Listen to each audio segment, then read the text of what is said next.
എല്ലാ പ്രിയപ്പെട്ട പ്രേക്ഷകർക്കും നമ്മുടെ പുതിയൊരിടയിലേക്ക് വീണ്ടും സ്വാഗതം. ഇത് ബ്ലാസ്റ്റേഴ്സ് സോക്കർ. ബ്ലാസ്റ്റേഴ്സിന്റെ മൊറോക്കൻ സൂപ്പർ താരമായ നോവ സദോയി ബ്ലാസ്റ്റേഴ്സിനായി കഴിഞ്ഞ 2 മത്സരങ്ങളിലും കളിച്ചിരുന്നില്ല. പരിക്ക് കാരണമായിരുന്നു താരം കളിക്കാതിരുന്നത്. എന്നാൽ ജംഷഡ്പൂരിനെതിരെ ഇന്ന് നിർണായക മത്സരത്തിന് ബ്ലാസ്റ്റേഴ്സ് ഇറങ്ങുകയാണ്. എന്നാൽ ഇന്നത്തെ മത്സരത്തിൽ ബ്ലാസ്റ്റേഴ്സിനായി നോവ സദോയി കളിക്കുമെന്നതാണ് ആരാധകർ ഇപ്പോൾ നിലവിൽ ഉറ്റുനോക്കുന്നത്. എന്നാൽ ഇന്നലെ ബ്ലാസ്റ്റേഴ്സിന്റെ പരിശീലകൻ ഇതിനെപ്പറ്റി പറഞ്ഞത് അദ്ദേഹത്തിന്റെ മെഡിക്കൽ റിപ്പോർട്ട് ഇനിയും പുറത്തു വരാനുണ്ട്. അതിനുശേഷം മാത്രമേ അന്തിമ തീരുമാനമെടുക്കുകയുള്ളൂ എന്നാണ് അദ്ദേഹം റിപ്പോർട്ട് ചെയ്തത്. ഇന്നിപ്പോൾ പുതിയൊരു അപ്ഡേറ്റ് നോവ സദോയി ഇന്ന് കളിക്കുമെന്നതിനെ പറ്റി ഇപ്പോൾ പുറത്തു വന്നിട്ടുണ്ട്. എന്തായാലും അപ്ഡേറ്റ് പരിശോധിക്കും മുമ്പ് നമ്മുടെ ചാനൽ കണ്ടുപോകുന്ന ഏകദേശം 80% പേരും ചാനൽ ഇതുവരെയായിട്ടും ഒന്ന് സബ്സ്ക്രൈബ് ചെയ്തില്ല. അതുകൊണ്ട് തന്നെ ദയവായി എല്ലാവരും നമ്മുടെ ചാനൽ ഒന്ന് സബ്സ്ക്രൈബ് ചെയ്തിട്ട് വീഡിയോ കാണാൻ ശ്രദ്ധിക്കുക. അപ്പോൾ നമുക്ക് ഇതിൻ്റെ വീഡിയോ തന്നെ കിടക്കാം.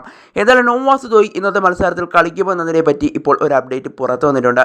നോവ സദോയി ഇന്നത്തെ മത്സരത്തിൽ കളിക്കും എന്ന് തന്നെയാണ് നിലവിൽ അറിയാനായിട്ട് സാധിക്കുന്നത്.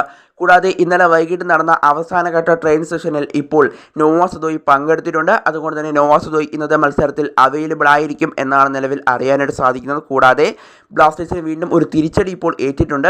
നോവ സദോയി തിരിച്ചെത്തിയത് സന്തോഷം തന്നെയാണ്. എന്നാൽ ബ്ലാസ്റ്റേഴ്സിൻ്റെ സ്പാനിഷ് സ്ട്രൈക്കറായ ജീസസ് ജിമിനസ് ഇന്ന് കളിച്ചേക്കില്ല എന്നാണ് നിലവിൽ അറിയാനായിട്ട് സാധിക്കുന്നത്. കാരണം ഇന്നലെ നടന്ന അവസാനഘട്ട ട്രെയിൻ സെഷനിൽ ജീസസ് ജിമിനസ് പങ്കെടുത്തിട്ടില്ല എന്നാണ് നിലവിൽ അറിയാനായിട്ട് സാധിക്കുന്നത്. അതുകൊണ്ട് തന്നെ ജീസസ് കളിക്കാനുള്ള സാധ്യതകൾ വളരെ കുറവാണെന്ന് വേണം ഇപ്പോൾ മനസ്സിലാക്കാനായിട്ട്. എന്നാൽ നോവ സദോയി കളിച്ചേക്കും. ആദ്യ 11-ൽ ഉൾപ്പെട്ടിട്ടില്ലെങ്കിൽ പോലും അദ്ദേഹം പകരക്കാരനായിട്ടെങ്കിലും ബ്ലാസ്റ്റേഴ്സിനായി ഇറങ്ങുമെന്ന് തന്നെ നിലവിൽ നമുക്ക് പ്രതീക്ഷിക്കാം. എന്തായാലും നോവ സദോയി ഇന്നത്തെ മത്സരത്തിൽ അവൈലബിൾ ആയിരിക്കും എന്നുള്ള ഏറ്റവും പുതിയ അപ്ഡേറ്റ് ആണ് നിലവിൽ പുറത്തു വരുന്നത്.